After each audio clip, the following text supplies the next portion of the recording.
We're back in the shop today, guys. Well, I'll say I'm back in the shop. Justin's been in the shop working on our M3 project. You banged out all of the mechanical stuff, right? Yep. Got the exhaust, intake, suspension, all the goodies, brakes. How'd everything go? It went super smooth, yeah. Smooth. Really good parts, so that helps. Yeah. But no, it's very important to have good parts. Justin did a great job last week getting everything set up so that this week we're going to focus specifically on the parts that are behind the camera. So on the carpet here, we have some of the carbon fiber that we're going to be putting on this car. We've got the CSL front grille. We have the front air inlets, mirrors, rear diffuser, some interior seat covers. Those are the purple deletes. We got the Akrapovic tips, which are really cool, the octagonal tips, and then of course our big side skirt. And I think what this will do is this will just give the car more of like an OEM plus look to it. We're not really trying to be ultra aggressive with it. It's not supposed to be a wide body or a really crazy kit, but it's something that's supposed to look really well in tune with what the JAHRE edition should look as an OEM plus build. And I think with the sound and the performance that the car is going to have now, it will really all kind of flow well. Justin, where do you think you're going to start on this today? You gonna pull the bumpers off Yeah, first, I think pull the front bumper off. That's going to be the most work, disassembling the front grills, and that way we can get started throwing new carbon in, and then we'll move to the mirrors, move to the back of the car. While we're doing this stuff, we've always talked about this in other videos, Justin will also clean or detail or touch up some spots that we see, especially behind the grills. When the car's been driven a little bit, sometimes there's some road rash there, some nicking. Overall, we'll have some tasks in between all of the pretty stuff going on that will help fulfill that. Also, while we're under the car, sticking on this is for the oil cooler, right? Yeah, Mishimoto skid plate. Yeah, Mishimoto skid plate. Now, we don't often put skid plates on cars unless it's like an off-road build or something, but BMW has integrated an oil cooler that sits right here, and it's fully exposed from the factory. So it's not really a great idea to have an exposed oil cooler sitting there, because if something punctures it, well, you've got no oil left in the car. So we'll get this on there at that same time when that front bumper comes off, and hopefully get this car into the finishing stages. Oh, cool. Let's do it.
We got disassembly all finished up yesterday. Front bumper, side skirts, rear diffuser, mirrors, everything's disassembled. So today is the fun day. Today is when we start putting the carbon on the car. Here we have the first part. This is the 3D design rear diffuser. So as you can see, it replaces the original diffuser, which is a little tame in the styling. The 3D adds a little dimension to it, but it's also a two-piece diffuser, so they have this trim that goes around the top side. And then once we get this diffuser in, we will put the OEM tow hook in, and then bond. They give us a little carbon cover. We'll bond that carbon cover to the original tow hook. That way you still have the painted tow hook on the carbon diffuser. So I'm gonna get started installing this 3D designed rear diffuser, and then we're gonna jump to the side skirts.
We got the side skirts installed. The 3D designs fit really nice. They had the OEM clips. You push them into the tension clips, and then on the underside, you saw me rivet those. Those are fully fastened. They look really good. A little more aggressive styling on the side profile. Overall, it turned out really nice. We will be jumping into the mirrors, redoing the mirror covers here. Those will have the integrated turn signal. A little different design up top here. Sorry, it looks like a mess. We just kind of left everything hanging so we don't have to unplug the tiny plugs. But before we do the mirrors, we are going to be applying some carbon seat backs that go on the top side of the seat. They do come with double-sided tape from the production, but we don't like using double-sided tape, so we are gonna urethane these. I already have my adhesion promoter on the back side of the seat on the leather. So these will go in just like that, and they'll give it a really nice finish off look to kind of tie in the interior to the exterior with all the carbon.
All right, so we are moving on to the front of the car. This is the last and final bits of the carbon fiber going on the car. Here I have the CSL grille that we will be installing. I already did the sensor swap to the front of the grille as well as the M3 competition badge. So that's all ready to go.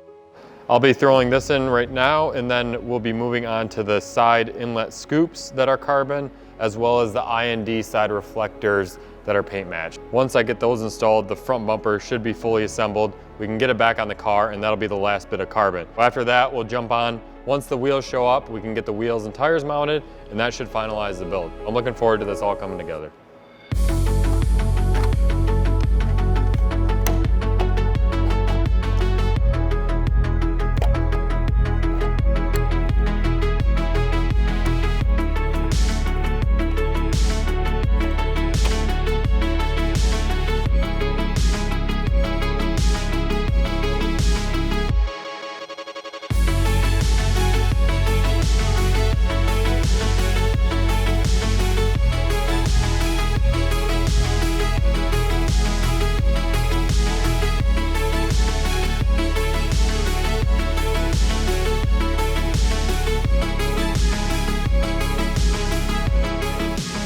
We got the bumper finally installed with the new carbon grills. Everything came together really nice. It looks awesome on there.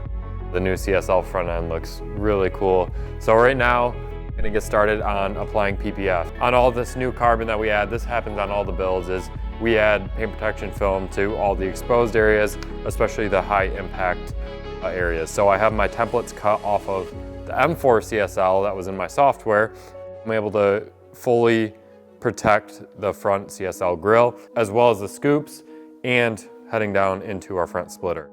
I'm gonna get started on that, and then we'll jump to applying PPF on the side skirts and the rest of the carbon.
We are at the completion point, guys, of our G80 M3 build. This one came to us this winter.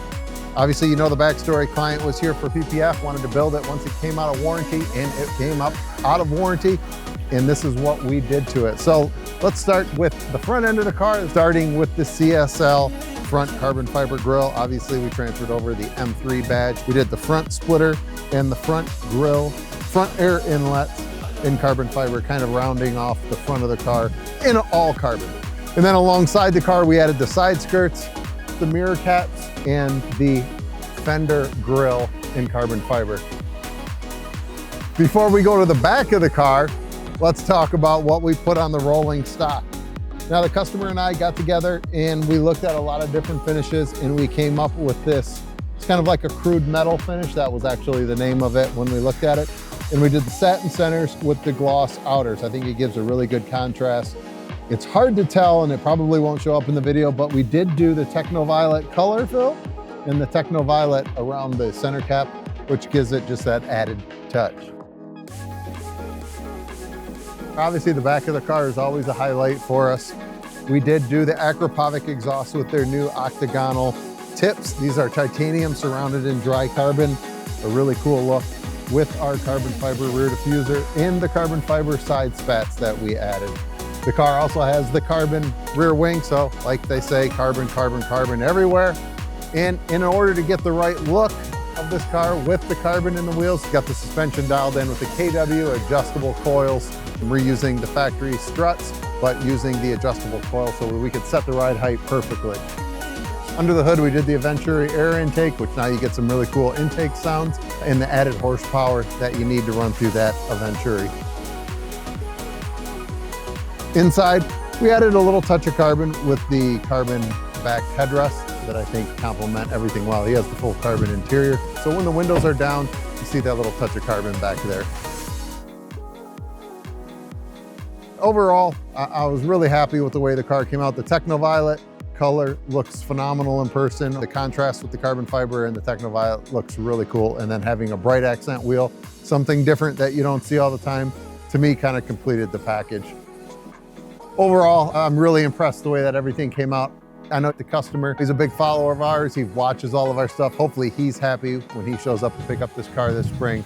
He'll be at some of our events. We're hoping it'll be on Rides on the River, along with that M5 back there. And that will be June 20th. If you guys don't have that on your calendar, June 20th, downtown Ada Village from noon to 3. We're gonna have a bunch of heavy hitters out there, a lot of our new projects, our wide bodies, and some reveals. Make sure you guys put that on your calendar and are there. But until that time, enjoy the content of the new M3, and we'll see you in the next episode.